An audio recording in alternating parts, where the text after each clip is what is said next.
육효경제 예측학 저자 왕호웅 선생 서문.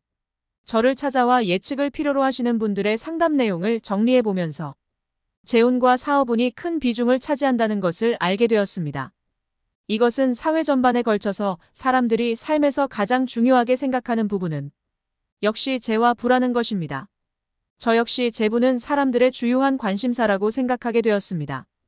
현대 사회의 다양성과 복잡성은 고대로부터 전해 내려오는 예측 방법에 대한 하나의 도전이 될 수 있다고 생각합니다. 과연 육효학이 현대를 살아가는 이들의 경제 예측에도 적용될 수 있을까요? 이는 우리가 실제로 상담하면서 그 응용 법칙을 발견하고 그 정확성을 검증하는 데 달려있다고 생각합니다. 하지만 경제 예측을 구하기 위하여 육효 예측학을 찾는 분들이 많다고 할 수도 없으니 당연히 기회가 적을 뿐만 아니라 검증은 말할 것도 없고 총결이나 새로운 발견의 규율을 적용시킨다는 것은 더더군다나 어려운 일입니다. 그 결과 막연하게 예측하는 사람도 적지 않을 뿐 아니라 잘못 예측하여 실수하는 경우도 있습니다. 이것은 오히려 작은 일입니다. 예측을 구하는 사람은 그야말로 큰 손실을 받게 됩니다. 이 결과는 참으로 양심에 어긋나는 일이라고 할 수 있습니다. 물론 예측하는 과정에서 실수를 하는 것은 어쩔 수 없는 일이라고 하더라도 아는 척하거나 혹은 옳지 않은 방법으로 예측을 잘못하여 전달할 가능성도 있다는 것도 배제할 수 없습니다. 그래서 여기서 제가 할 일은 경제 예측에 관한 책을 써서 여러분이 예측 기법을 정확하게 터득할 수 있도록 돕는 것이라고 결심하게 되었습니다. 여러 해 동안 저는 많은 상담과 검증을 통하여 육효 예측은 현대의 경제사회 전반에 걸쳐서 큰 역할을 할 수 있다는 것을 확실히 증명할 수 있었습니다. 제가 터득한 이 방법은 정확도가 높아 충분히 신뢰할 만하다고 생각되기에 여러분이 이 책을 통하여 예측 수준을 높일 수만 있다면 경제적 공경에 빠져있는 많은 분들이 그 어려움에서 벗어나도록 도와줄 수 있게 될 것입니다. 또 고대로부터 내려오던 육효학의 경제 예측은 현대사회에서도 기여할 수 있다는 자긍심을 갖게 될 것입니다. 왕호웅 무자년 중춘.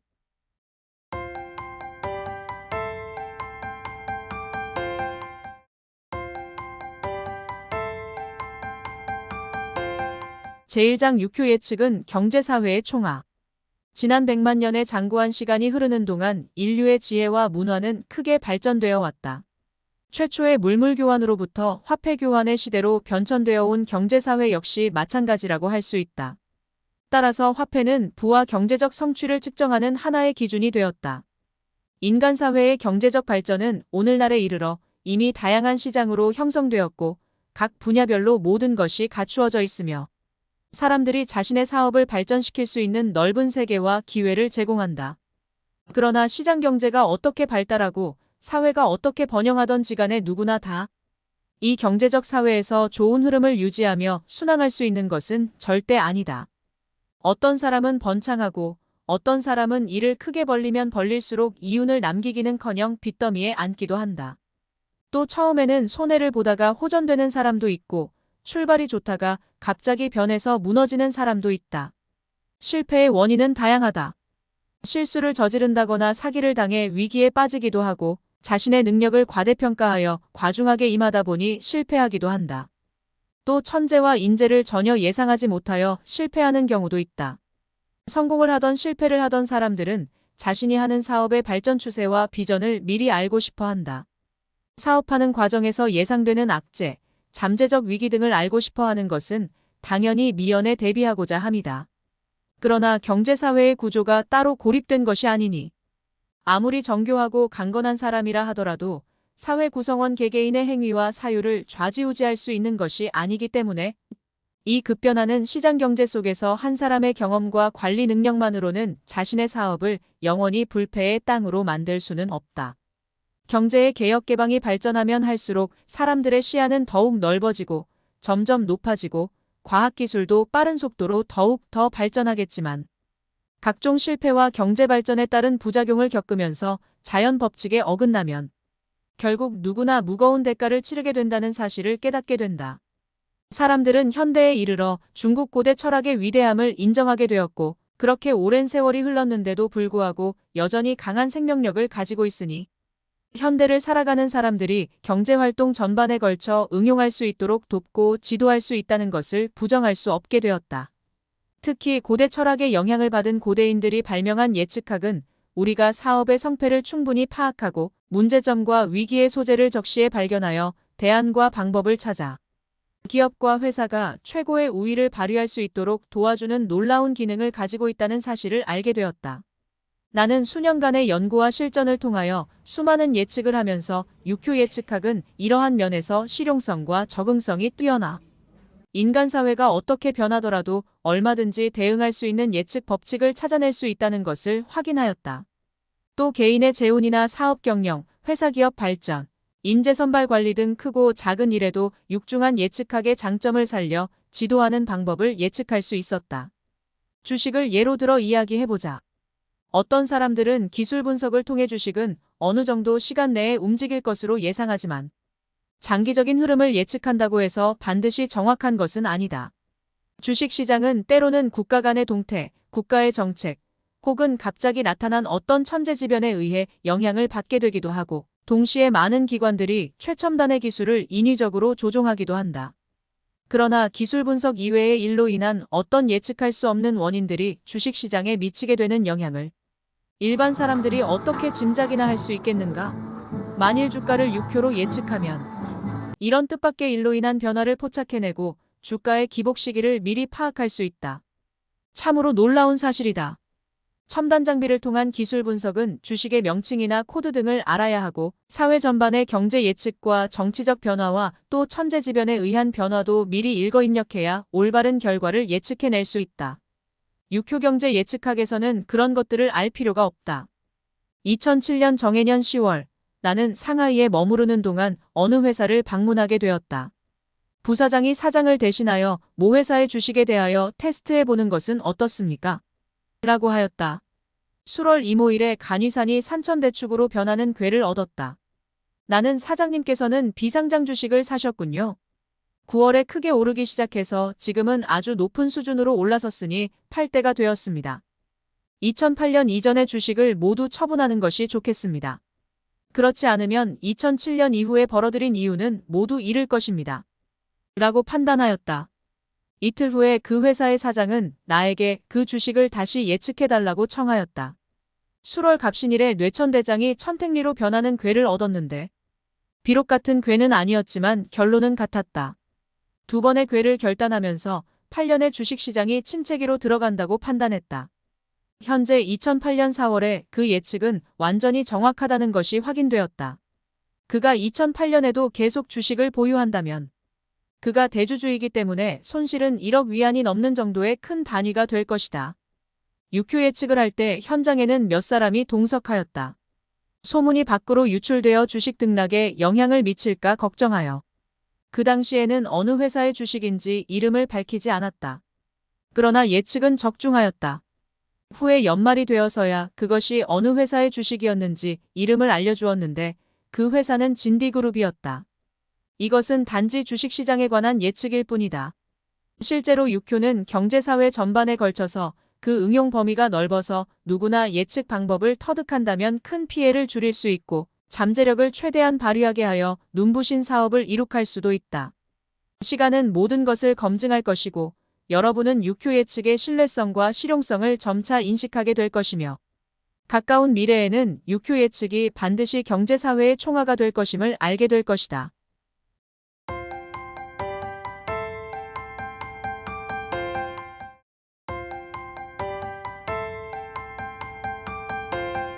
유효 경제 예측학 추천서 유방현 석좌 교수. 예로부터 인간을 가장 행복하게 하는 것은 재물이다. 계사전에는 인간에게 아무리 숭고하여도 부귀만한 것이 없다 했고 사람을 어떻게 취할 수 있느냐는 재물에 달렸다고 했으니 재물이야말로 사람의 마음을 움직일 수 있는 최고의 가치가 되는 것이다. 즉 인간에게 있어 재물이란 그 어느 것도 부러울 것이 없는 최고의 행운이 된다. 재물에 대한 이러한 생각은 인간이 먹고 입고 살아가는 옛날이나 지금이나 또한 미래에도 아마 변하지 않을 것이다. 모든 시름을 한순간에 해결할 수 있는 재물 복이야말로 얼마나 좋은 것인가. 삶의 만족도를 최고로 높일 수 있는 재물이야 말로 누구누구 할 것 없이 제일 바라고 원하는 것이리라. 현대에는 더욱 그러하다. 그러므로 모든 사람들의 관심사가 재물에 집중되는 만큼 점사 중에서도 재물점이 가장 많을 것임은 당연하지 않겠는가. 이렇게 재물에 의해 사람의 삶이 유지되고 있음을 익히 알고 있었지만 실제로 저자가 임상한 많은 사례 또한 그러하였으니 육효경제 예측학은 인간사 가장 중요한 것을 해결해 놓았다고 아니할 수 없다. 점사에는 구성점, 유김점, 매화점, 파자점 등 다양한 점사가 있지만 경방이 주역을 연구하여 6개의 효의 비신을 놓고 육친을 구별하고 용효를 정하고 세자신화 응상대를 찾아서 월건과 일진으로 생극재화하여 얻는 점사가 육효점사이다. 육효점의 장점은 다른 점사에 비하여 언제 어디서나 또는 누구에게나 어떤 문제이든 가볍게 거리낌 없이 물어볼 수 있는 장점이 있고 더욱 좋은 점은 적재적소에 맞는 응기를 잡을 수 있기 때문이라 하겠다.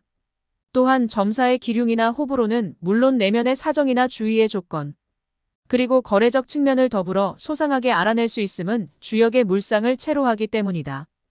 이러한 육효점은 가출점, 시험점, 승진점, 취직점, 천시점, 재물점 등 다양한 사안에 따른 용효의 동향을 살펴서 점사를 보는데 특히 재물점이야말로 모든 사람들이 공통적으로 물어오는 점사가 된다. 명리를 비롯하여 역학을 공부하는 학도들은 점학을 반드시 해야 한다. 역점이란 자연의 섭리로 나타나는 주역의 효에 따른 것이므로 무속의 의미와는 다르다. 따라서 육효점은 물어오는 점사에 앞서 나타나는 기륭을 수용할 수 있는 바른 마음가짐을 우선적으로 키워나갈 것을 항상 요구하고 있기 때문에 다른 점사보다 내면을 중시하고자 하니 어찌 사심으로 가려질 수 있겠는가. 주경야도 학문에 전념하는 학인들의 노고에 경의를 표하는 바 학도들은 이번에 내놓은 육효경제 예측학설을 지침서로 삼아갈 길을 몰라 헤매는 사람들의 훌륭한 인생의 길잡이가 될 것을 바람하지 않는다. 이어본 저자를 비롯하여 맹파명리와 육효축일피 흉화해비전과 육효경제 예측학 등을 편역하여 동양역학 발전의 역사적한 획을 그은 편역자 박형규 교수의 무한한 노고에도 감사를 드린다. 경자년 중추 동방문화대학원 대학교 석좌교수 유방현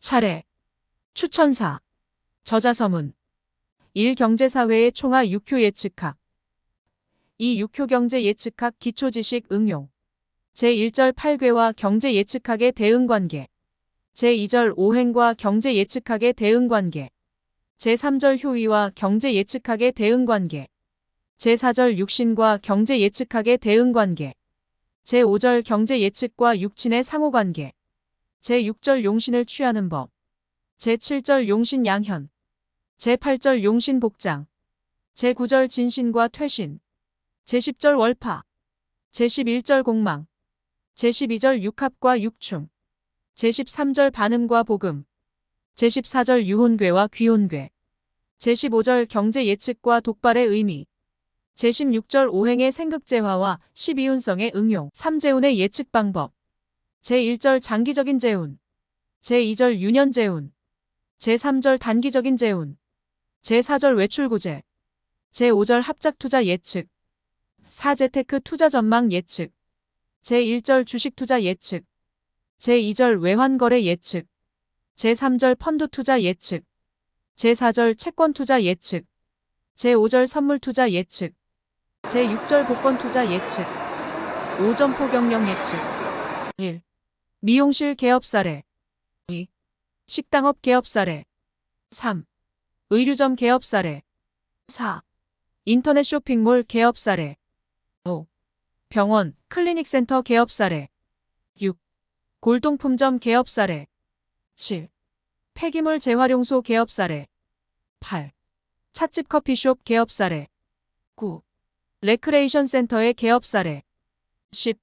고객 감동점 개업 사례 6. 양식업과 광산업 예측 제1절 양식업과 축산업 제2절 광산업 제7장 7 기업 경영 예측 제1절 사업성 전망 예측 제2절 인재관리와 활용 제8장 8 예측 기타 항목 예측 제1절 주택 매매 및 임대업 제2절 대출과 대차 및 부채 해결. 제3절 인허가와 계약 면허. 제4절 엔지니어링 프로젝트. 제5절 입찰. 제6절 투자 유치 및 후원. 제7절 분규 분쟁 조정. 참고 각 절마다 사례가 평균 8개 정도가 됩니다. 사례가 풍부하여 육효 공부에 최적입니다. 감사합니다. 고맙습니다.